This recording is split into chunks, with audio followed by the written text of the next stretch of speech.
భయపడేది లేదు. త్యాగాల కుటుంబం అది. ఇలాంటి కేసులు పెట్టి మీరు ఏదో సాధిస్తారంటే ప్రజలు తిరగబడతారు. నేషనల్ హెరాల్డ్లో ఎక్కడ తప్పిదం జరగలేదు. మా పేపర్లో మా పార్టీ డబ్బులు పెట్టుకుంది. బయట వ్యక్తుల ప్రమేయం లేదు, బయట వ్యక్తుల నిధులు లేవు. ఈ కేసుని మసివూసి మారడిగా చేసి లబ్ధి పొందాలని ప్రయత్నం చేస్తా ఉంది. ఇలా ఈడీ కేసులు 2014 నుంచి పరిశీలిస్తే ఉదాహరణకి 100 కేసులైతే 95 కేసులు అపోజిషన్ పార్టీస్ మీద అవుతా ఉన్నాయి, ప్రతిపక్షాల మీద అవుతా ఉన్నాయి. ఇది ఆన్ రికార్డు చెప్తా ఉన్నాను. సిబిఐని ఈడీని జేబు సంస్థలాగా వాడుకున్న బీజేపీ ప్రజలు గ్రహిస్తా ఉన్నారు. కేవలం ప్రతిపక్ష పార్టీల్ని సీనియర్ నాయకుల్ని చేరదీసుకోవడానికి దగ్గర చేర్చుకోవడానికి ఈడీని ప్రయోగిస్తా ఉంది. ఈడీ అధికారులు కూడా వారొక స్వయం ప్రతిపత్తిగా సంస్థని మర్చిపోయి ఈడీ సిబిఐ బీజేపీ ఏజెంట్లుగా పనిచేస్తా ఉన్నారు. దాని తార్కాణం ఇయ్యాల సోనియా గాంధీ, రాహుల్ గాంధీ గాంధీ ఛార్జ్ షీట్ లో పేర్లు చేర్చడము.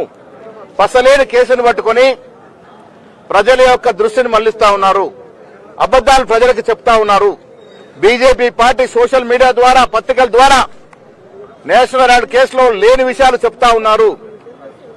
మా కోర్టుల మీద నమ్మకం ఉంది, ప్రజల మీద నమ్మకం ఉంది, ప్రజా బలం మీద నమ్మకం ఉంది. కాబట్టి ఇలా సోనియా గాంధీ మీద ఛార్జ్షీట్ లో పేరు చేర్చినా, రాహుల్ గాంధీ గారి పేరు చేర్చినా ఇది ప్రజాస్వామ్య విరుద్ధంగా జరుగుతున్నటువంటి చర్య.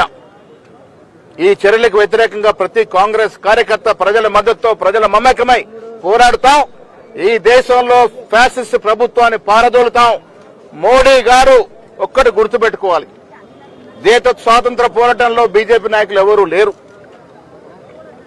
ఇవాళ కులం పేరిట, మతం పేరిట చిచ్చు పెడుతూ దేశాన్ని పాలిస్తున్న మోడీ ఈడీని, సిబిఐని వాడుతున్న తీరుని ప్రజలు గ్రహించాలి. ముఖ్యంగా తెలంగాణ ప్రజలు తెలుసుకోవాలి. రాహుల్ గాంధీ గారి మీద ఆదరణ పెరుగుతున్న దృష్ట్యానే ఈ కేసులు పెడతా ఉన్నారు. కాంగ్రెస్ పార్టీ అధికారంలోకి వస్తుందని భయంతో ఈ కేసులు పెడతా ఉన్నారు. కాబట్టి కాంగ్రెస్ కార్యకర్తలుగా మేము ఇలా జిల్లాల వారీగా ధర్నాలు చేస్తా ఉన్నాము. రేపు ఈడీ ఆఫీస్ ఎదురుగా రాష్ట్ర వ్యాప్తంగా ధర్నా ఉంటుంది. హైదరాబాద్ కేంద్రంలో కేసులకు భయపడేది లేదు, వెనకడుగు వేసేది లేదు. రాహుల్ గాంధీ గారి యొక్క రాజకీయ పోరాటం ఆగేది లేదు. సోనియా గాంధీ గారి ఆశలతో రాహుల్ గాంధీ పోరాటం నిరంతరంగా ముందుకు పోతుంది. ప్రతి కాంగ్రెస్ కార్యకర్త, ప్రతి ప్రజాస్వామ్యవాది, ఈ దేశంలో లౌకికవాదం నమ్ముకున్న ప్రతి వ్యక్తి రాహుల్ గాంధీ వెంట నడుస్తున్నవాడుగా మాకు భయం లేదు. కేసులు ఎదుర్కొంటాం. ఈ దొంగ కేసులు ఒత్తిళ్లు తెచ్చి, ఈడీ మీద ఒత్తిళ్లు తెచ్చి పెట్టిన కేసులన్నీ కూడా కోర్టులో వీగిపోతాయని నమ్మకం ఉంది. Thank you.